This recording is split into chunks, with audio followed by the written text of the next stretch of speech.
$1.2 million বেতনের চাকরি, মানে বছরে প্রায় 15 কোটি টাকার চাকরি। আর হিসাব করে দেখতে গেলে মাসে প্রায় 1,25,00,000 টাকা বেতন পাবেন কেবল এই লাইট হাউসে পাহারাদারের চাকরি করে। আরো রয়েছে অপরন্ত সুযোগ, যেখানে নজরদারি করার জন্য আপনার কোনো বস থাকবে না, আর থাকবে না কোনো জবাবদিহিতা। সারাদিন আপনার ইচ্ছে মতো আরাম করতে পারবেন। আপনি যখন মন চাইবে তখন ঘুমিয়ে পড়বেন, যখন মন চাইবে ঘুম থেকে জাগবেন, চারিপাশে পরিবেশে উপভোগ করবেন। আপনার মন চাইলে আপনি সমুদ্র থেকে মাছকে শিকার করতে পারবেন। এক কথায় বলতে গেলে আপনার যা ইচ্ছা আপনি তাই করতে পারবেন।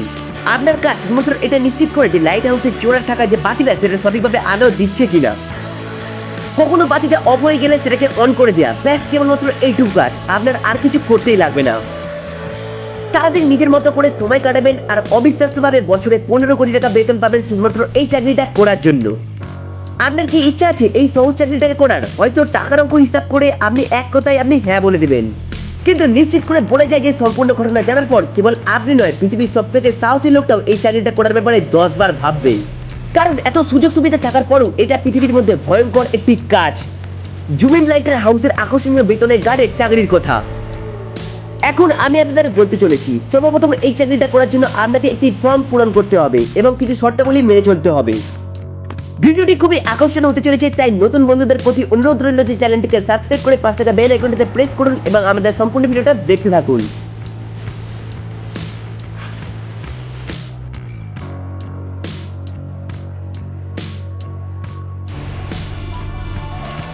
ভিডিওতে দেখানো ছবিতে একটি উদ্ধার অভিযানের সময় তোলায়, যেখানে স্পষ্টভাবে দেখা যাচ্ছে যে এই লাইট হাউসে থাকা লোকটিকে এই ভয়ঙ্কর ঢেউ 3 পাশ থেকে ঘিরে রয়েছে। একবার ভেবে দেখুন, এই ভয়ঙ্কর ঢেউ যদি বাতিঘরকে পুরোপুরি ঢেকে দিত তাহলে তার কি অবস্থাটা নেওয়া হতো। এইসব জেনেও আপনাদের যদি এই চাকরিটাকে করার জন্য আবেদন করার সাহস থাকে, তবে আর কি কি মহাবিপদ আপনার জন্য ওয়েট করছে সেগুলো জানতে চাইলে ভিডিওটি সম্পূর্ণ দেখতে থাকুন। তো চলুন আগে সবথেকে প্রথমে জেনে আসি এই লাইট হাউসটি সমুদ্রের মাঝখানে স্থাপন করা হয় কিভাবে। স্থাপন করার পর এর কাজই বা কি, এর উপর সবসময় নজর রাখতে হয় কেন, বা লাইট হাউসের উপরে এত আলো সর্বদা জ্বলে কেন। এই রহস্যময় অদ্ভুত এই লাইট হাউসের গা ছমছম করা ইতিহাস অদ্যপর্যন্ত জানতে হলে আমাদের কয়েক বছর পেছনে যেতে হবে, যেখানে আমাদের দেখতে হবে যে কিভাবে এই বাতিঘরের ধারণা শুরু হয়েছিল। বলছি প্রাচীন যুগের কথা, যখন যাতায়াতের জন্য না ছিল কোনো গাড়ি আর না ছিল কোনো আকাশপথের ভ্রমণের ব্যবস্থা। তাই দীর্ঘতম দূরত্ব ভ্রমণের জন্য সর্বপ্রথম এই একমাত্র উপায় ছিল পানির পথ। সেই সময়ের কথা, ক্যাপ্টেন মার্সিয়াস নামক একজন দক্ষ নাবিক ছিলেন, যিনি তার বিপজ্জনক সমুদ্র ভ্রমণের জন্য পরিচিত একজন অসাধারণ নাবিক।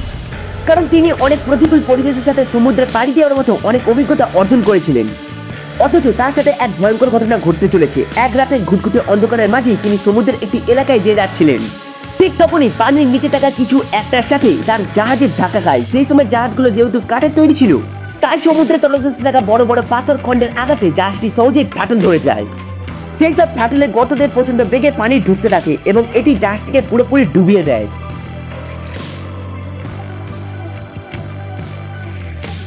যার ফলে তার উল্লেখযোগ্য ক্ষতি হয়। এবং এই ঘটনার পর ক্যাপ্টেন মার্সিয়াস ভাবলেন এই সমস্যার কিছু একটা সমাধান খুঁজে বের করতে হবে। ক্যাপ্টেন মার্সিয়াস তিনি এমন কিছু আবিষ্কার করতে চাইছিলেন যা তাকে এই ধরনের বিপদ থেকে রক্ষা করতে আগে থেকে সতর্কবার্তা দিয়ে দেয়। কিন্তু এই আবিষ্কারের পথে সব থেকে বড় বাধা হয়ে দাঁড়ায় প্রশান্ত মহাসাগরের বিশালতা। কারণ প্রশান্ত মহাসাগর এতটাই বিশাল যে আপনি যদি 7টি মহাদেশকে একসাথে একত্রিত করেন, তারপরে প্রশান্ত মহাসাগরের আয়তনটি এতটাই বেশি হবে। এমনকি এই এলাকায় 5টি চাঁদ পাশাপাশি রাখলেও প্রশান্ত মহাসাগরটি এতটাই বড় হবে যে প্রাচীনকালে যখন নাবিকরা খোলা জলে যাতায়াত করতেন, যে পরবর্তীতে কত দূর বা কোন দিকে যেতে হবে বা কোন দিকে গেলে সঠিক পথ নির্ণয় করতে হবে তা কিছুই জানতো না। এমনকি সমুদ্রের তলদেশে থাকা কোনো কিছু সম্পর্কেও তাদের কোনো রকম ধারণা থাকতো না। তখনকার দিনে নেভিগেশন ছিল সবথেকে বড় সমস্যা। চলার পথে সম্পর্কে নাবিকদের কোনো গাইড করার জন্য কোনো জিপিএস বা কোনো উন্নত ব্যবস্থা ছিল না। তাই তাদের সামনে থাকা রাস্তা সম্পর্কে কোনো আইডিয়া থাকতো না, কারণ সেই সময় পথ নির্দেশনের জন্য এমন কোনো প্রযুক্তি ছিলই না যাদের রাস্তা চিনতে সাহায্য করতে পারে। জিপিএস 1973 সালে আবিষ্কৃত হয় এবং জনসাধারণের জন্য চালু হয় 1978 সালে। মূলত সেই সময় নাবিকদের এই অন্তহীন সমুদ্রকে অতিক্রম করার জন্য সূর্য কিংবা চাঁদ অথবা তারার উপর নির্ভর করতে হতো তাদের।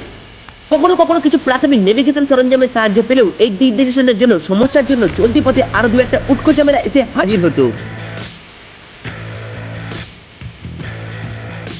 যেমনটা ক্যাপ্টেন এলিসের সাথে ঘটেছিল। একবার ক্যাপ্টেন এলিস তার নাবিকদের সাথে নিয়ে প্রশান্ত মহাসাগরে পাড়ি দিচ্ছিলেন। সেই সময় একদিন রাতে হঠাৎ করে পুরো আকাশ ঢেকে যায় কালো মেঘে। নেভিগেশনের জন্য যে নক্ষত্রগুলোকে তারা ইউজ করছিল সেইগুলো দেখা যাচ্ছিল না সেই মেঘের কারণে। আর জাহাজটিকেও তারা সঠিক পথে নিয়ে যেতে পারছিল না, কারণ তারা অনুসরণ করছিল সেই তারাগুলোকে, এবং সেই তারাগুলো সেই ঘন মেঘের কারণে পুরোপুরি ঢেকে গিয়েছিল। তারপর একটি প্রবল ঝড় সাগরের একটি অংশে আঘাত আনে। নাবিকরা তখন দিশেহারা হয়ে পড়ে, কারণ জাহাজটি পরিচালনা করার জন্য। আর যখন সকাল হলো তখন তারা জানতে পারলো যে সেই বিশাল সমুদ্রের বুকে তারা হারিয়ে গিয়েছে। এবং এই দুর্ঘটনাটি তখন ঘটে যখন সেই তারাগুলো কালো মেঘে আচ্ছন্ন হয়ে পড়ছিল, এবং সেই তারার নির্দেশনার কারণে তারা কিছু বুঝতে পারছিল না। আর সব থেকে বড় ব্যাপার হলো সেই সময় তাদের কাছে যথেষ্ট পরিমাণে খাবার মজুদ ছিল না। অবশিষ্ট যা ছিল সময়ের ব্যবধানে তাও শেষ হয়ে যায়। তখন তাদের কাছে না ছিল কোনো খাবার আর না ছিল কোনো পানীয় জল। আর আপনারা তো সকলেই জানেন যে সমুদ্রের জলকে পান করা যায় না, কারণ এটি অনেক বেশি নোনা, এবং অধিক পান করা মানুষকে মৃত্যুর মুখে ঠেলে দিতে দুর্বার হবে না। ক্ষুধা আর তৃষ্ণায় নাবিকদের অবস্থা বেশ খারাপ হয়ে যায়। তারা সমুদ্রের বিশাল জলভাণ্ডার থেকে পানি তৃষ্ণায় কাতর হয়ে পড়ে, এমনকি অনেক নাবিক মারাও যায়। অনেক কষ্টে ক্যাপ্টেন একটি বন্দরের দেখা পান যেখানে বাকিরা নোঙ্গর করে, এবং এই ঘটনা থেকেই নাবিকরা লাইট হাউসের প্রয়োজনীয়তা বুঝতে পারে। এরপরে মূল বিশ্বের ইতিহাসে প্রথম লাইট হাউসের যাত্রা শুরু হয় মিশরের ভূমধ্যসাগরের সাথে সংযুক্ত সিটি অফ আলেকজান্ড্রিয়া। সময়টা ছিল 280 খ্রিস্টপূর্বাব্দ। সেই সময় সেখানকার রাজা ছিলেন টলেমি দ্য সেকেন্ড ফিলাডেলফাস। তাদের প্রধান আয়ের উৎস ছিল বৈদেশিক বাণিজ্যের উপর নির্ভরশীল, অথচ সেই রাজ্যের বাণিজ্যের ব্যবস্থার সব থেকে বড় বাধা ছিল তাদের অবস্থান। যদি সূক্ষ্মভাবে এই এলাকার ম্যাপটিকে পর্যবেক্ষণ করেন তাহলে বুঝতে পারবেন সমুদ্র থেকে এই শহরের দিকে প্রবেশ করেছিল এই জায়গাটিকে ব্যবহার করতে হতো, অথচ সেই জায়গাটি জুড়ে অনেক বড় বড় পাথর ছিল। রাতের অন্ধকারে সেই শহরে বাণিজ্য করতে আসা কোনো জাহাজ যখন এই পথ থেকে অতিক্রম করতো তখন প্রায়শই সেই জাহাজগুলোর সাথে এইসব পাথরের সংঘর্ষ হতো। সংঘর্ষের ফলে অনেক সময় কাঠের তৈরি মালবহী জাহাজগুলো ভেঙে ডুবে যেত, ফলে জাহাজে থাকা সমস্ত পণ্য নষ্ট হয়ে বিশাল লোকসান হতো। যদিও বা সেই সময় দিন দিন এই রাজ্যে বাণিজ্যিক জাহাজের চলাচল কমে আছে।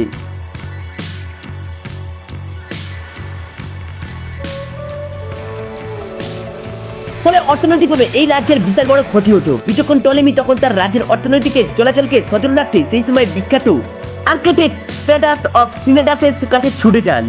তার কাছে এই সমস্যা থেকে মুক্তির জন্য পরামর্শ আশা করেন। দুজন মিলে এক বিশ্ব বৈজ্ঞানিক পরামর্শ করেন। তারপর আলোচনার পর তারা সিদ্ধান্ত নেন এমন এক মিনার নির্মাণ করা হবে যারা চূড়া থেকে লাইটের সমুদ্রগামী জাহাজগুলোকে পথ নির্দেশ করবে। সেই সাথে এটা জলের তলায় থাকা পাথরগুলোকে সম্পর্কে আরো আগে থেকে সাবধান করতে থাকবে। ফলে রাতের আধারে চলাচলকারী জাহাজ সহজেই পাথরকে খণ্ডগুলোকে এড়িয়ে নিরাপদে কিনারায় আসতে পারবে। এই পরিকল্পনাকে বাস্তব রূপ দিতে ইঞ্জিনিয়ার স্ট্যাটাস কাজ শুরু করেন, কিন্তু তখনও তিনি অনুমান করতে পারেননি যে তিনি যা করতে চলেছে তা হয়তো দুনিয়ার জন্য অন্যতম একটি সৃষ্টি হতে চলেছে, যার প্রাচীন স্থাপত্য শিল্পের ইতিহাসে আলেকজান্ড্রিয়ার বাতিঘর নামে পৃথিবীতে পরিচিত হবে। আলেকজান্ড্রিয়ার সেই বাতিঘরটি নির্মাণ করা হয়েছিল সাদা মার্বেল পাথর দিয়ে, যার উচ্চতা ছিল 384 ফুট।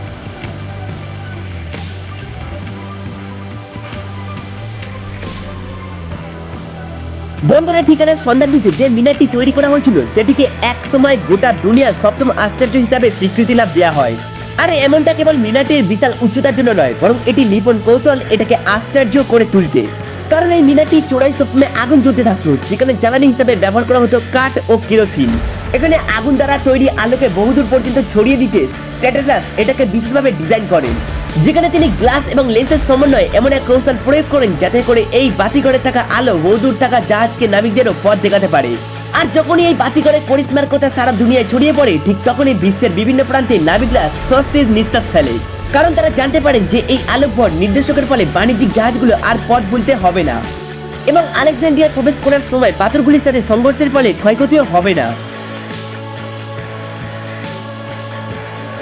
আর এইভাবে সমুদ্রের মাঝে নাবিকদের পথ দেখানোর কাজে বাতিঘরের আইডিয়া সারা দুনিয়ায় ছড়িয়ে পড়ে।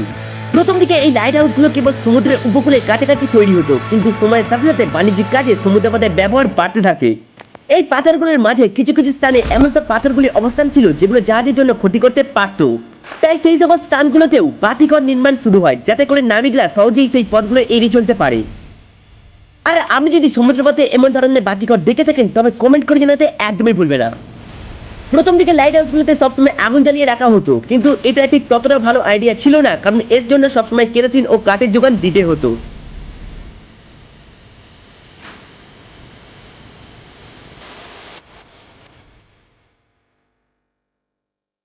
তখন অবশ্য এটা ছাড়া আর কোনো উপায়ও ছিল না, কিন্তু সভ্যতার বিকাশের সাথে সাথে এই লাইট হাউসগুলোতে মোমবাতি, গ্যাস ল্যাম্প আর অয়েল ল্যাম্পের ব্যবহার শুরু হয়, কিন্তু সেইগুলোর আলো বেশি দূর পর্যন্ত ছড়াতো না। এরই মাঝে আবিষ্কৃত হয় বৈদ্যুতিক ল্যাম্পের। যার ফলে লাইট হাউসগুলোতেও ধীরে ধীরে বৈদ্যুতিক ল্যাম্পের ব্যবহার শুরু হয় এবং এই লাইটগুলো আলো কয়েক মাইল পর্যন্ত দূরে পর্যন্ত ছড়িয়ে যেত, কারণ তখন সময় এক বিশেষ ধরনের লেন্সের তৈরি করা হয়, কিন্তু সেখানেও সমস্যা রয়ে যায়। এই লাইটগুলোর আলো অনেক দূর থেকে দেখা যেত না, কারণ 1800 বার আলো প্রতিফলনকারী এই লেন্সগুলি সেট করা হতো বাল্বের পেছনে। তখন সেই সময় বিজ্ঞানীরা এটা নিয়ে গবেষণা শুরু করে এবং আবিষ্কার করে সেই লেন্স যা বাল্বের সামনে সেট করা হয় এবং আলো আরো অনেক দূরে পর্যন্ত ছড়াতে পারে। কিন্তু সেই লেন্সগুলোকে নিয়েও তারা বিপাকে পড়ে, কারণ সেইগুলোর পুরুত্ব অনেক বেশি হওয়ার কারণে আলো বেশি দূর পর্যন্ত যেত না।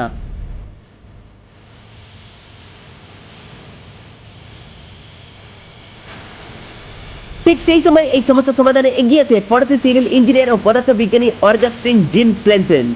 তিনি লেন্সগুলোকে সরু আকার দেন এবং এমনভাবে ডিজাইন করেন যারা তার মধ্যে দিয়ে সমস্ত আলো সরাসরি এগিয়ে যেতে পারে এবং বিন্দুতে মিলিয়ে যেতে পারে, যার ফলে আলো একটা নির্দিষ্ট বিন্দু থেকে অনেক দূর পর্যন্ত পাঠানো যেত। বর্তমানে সেই সময় সমুদ্রে থাকা সব লাইট হাউসগুলোতে ফ্রেসনেল লেন্সকে ব্যবহার করা হয়। লেন্সের এই আবিষ্কার লাইট হাউসগুলোকে নতুন রূপ দিয়ে দিয়েছিল, যে কারণে এখনো পর্যন্ত উত্তাল ও দুর্গম সমুদ্রের বুকে জাহাজগুলো নিরাপদে চলাচল করতে পারে। লাইট হাউসের এই ভয়ঙ্কর দিকগুলো জানার পরেও কি এই চাকরির ব্যাপারে আপনার আগ্রহ রয়েছে? যদি আপনার উত্তর হ্যাঁ হয়, তবে আপনাকে বলতেই হবে যে আপনি একজন সাহসী। আর আপনার মতোই সাহসী মানুষরা এখানে চাকরি করে থাকেন, যাদের কাছে কেবলমাত্র এই ড্রিম লাইটের হাউসকেই পাহাড় দেওয়া হয় এবং নিশ্চিত করা হয় যে সেখানে থাকা লাইটটি যথাযথভাবে আলো দিচ্ছে। আর এই কাজের জন্য বছরে বেতন দেওয়া হয় 15 কোটি টাকা। আর আপনাদের মধ্যে কারা কারা এটা করতে রাজি সেটি কমেন্ট করে জানাতে একদমই ভুলবে না। আর সব থেকে বড় কথা, সেখানে সিভি পাঠানোর আগে নিশ্চিত করে নিন যে সেখানে আপনার সাথে কথা বলার জন্য কেউ থাকবে না, এমনকি কারোর সাথে যোগাযোগও আপনি করতে পারবেন না। দুঃসহ নিঃসঙ্গতা এখানে আপনার নিত্যসঙ্গী। আরো ভয়ঙ্কর ব্যাপার হলো যে এই সময় এই এলাকায় বেশ ভয়ঙ্কর সব ঝড়ও হয়।